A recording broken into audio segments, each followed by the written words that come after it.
Washing മെഷീനിലെ washing ടബിനുള്ളിൽ നിന്നും നമുക്ക് അൺയൂഷ്വലായ sound എങ്ങനെ വരുന്നു എന്നതിനെ പറ്റിയാണെന്ന് ഞാൻ പറയാൻ പോകുന്നത്.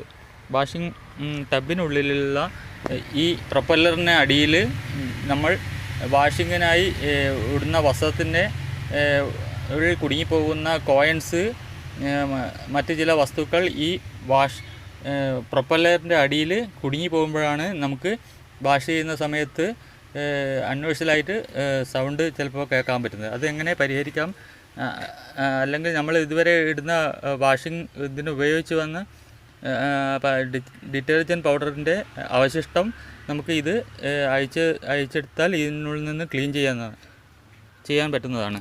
നമുക്കിതെങ്ങനെ അയക്കാൻ പറ്റുമെന്ന് നോക്കാം. ഇതിനുള്ളിൽ കോയിൻസ് അങ്ങനെ വല്ല ഇതും കുടുങ്ങിപ്പോയാലാണ് നമുക്കിത് വർക്ക് ചെയ്യുമ്പോൾ സൗണ്ട് കേൾക്കുന്നത്.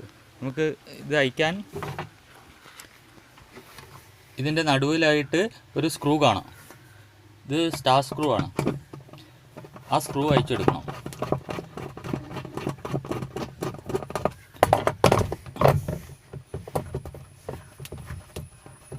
ഇത് നമുക്ക് തന്നെ അയച്ചിട്ട് ക്ലീൻ ചെയ്യാൻ പറ്റുന്ന പണിയുള്ളൂ. ഇതിനുള്ളിൽ എന്തെങ്കിലും കുടുങ്ങിപ്പോയാലാണ് നമ്മൾ വാഷ് ചെയ്യുന്ന സമയത്ത് സൗണ്ട് കേൾക്കുന്നത്.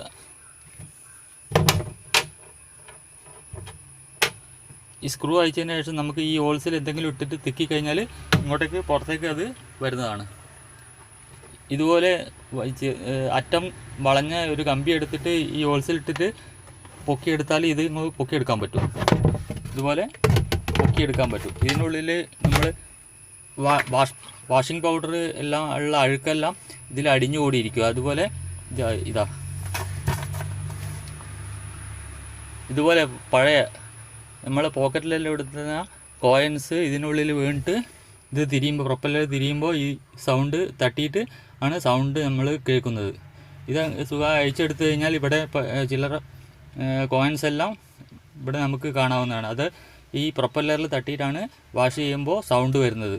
അതുപോലെ തന്നെ ഇവിടെ വേസ്റ്റായി വരുന്ന വാഷിംഗ് പൗഡർ ഇവിടെ അടിഞ്ഞു കൂടിയിരിക്കും. ഇത് അയച്ച് എടുത്തു കഴിഞ്ഞാൽ നമുക്ക് ഇതെല്ലാം ക്ലീൻ ചെയ്തിട്ട് രണ്ടാമതും അത് ഇട്ടിട്ട് നമുക്കിത് ക്ലീൻ ചെയ്യാവുന്നതാണ്. ക്ലീൻ ചെയ്ത് ഇതുപോലെ നമുക്ക് തന്നെ ഈ വാഷിംഗ് മെഷീൻ്റെ ഇതുവരെ ഉണ്ടായിരുന്ന ഡിറ്റർജൻറ്റ് വാഷിംഗ് പൗഡറിൻ്റെ അഴുക്കുകൾ മുഴുവൻ ക്ലീൻ ചെയ്തിട്ട് ഈ പ്രൊപ്പല്ലർ നമുക്ക് തന്നെ സ്വന്തമായിട്ട് ഇടാൻ പറ്റുന്നതാണ്.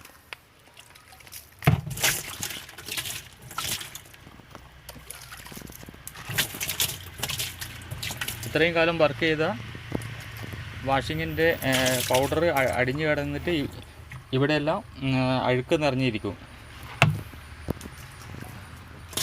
ഇത് ഈസിയായിട്ട് നമുക്ക് തന്നെ ഇത് ക്ലീൻ ചെയ്തിട്ട് ഈ പ്രൊപ്പല്ലർ ഇതിൽ ഇടാൻ പറ്റുന്നതാണ്.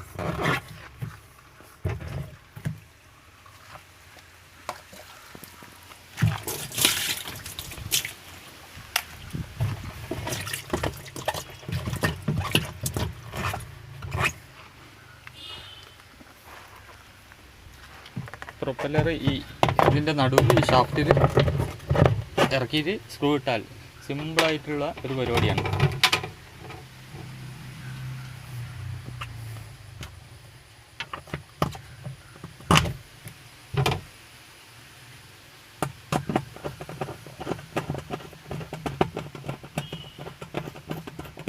ഇതുപോലെ സിമ്പിളായിട്ട് നമുക്ക് നമ്മുടെ വാഷിംഗ് ടബിന് ഉള്ളിലുള്ള അഴുക്ക് മുഴുവൻ ക്ലീൻ ചെയ്യുകയും അതിനുള്ളിൽ നമ്മളിതുവരെ ഉപയോഗിച്ചപ്പോൾ കുടുങ്ങിക്കിടക്കുന്ന കോയിൻസോ അതോ മറ്റോ ഉണ്ടെങ്കിൽ അതിനുള്ളിൽ നിന്ന് സൗണ്ട് വരികയും അതെല്ലാം ക്ലീൻ ചെയ്തിട്ട് നമുക്ക് ഇത് അയച്ചിട്ട് ഈസി ആയിട്ട് ക്ലീൻ ചെയ്തിട്ട് നമുക്ക് സ്വന്തമായി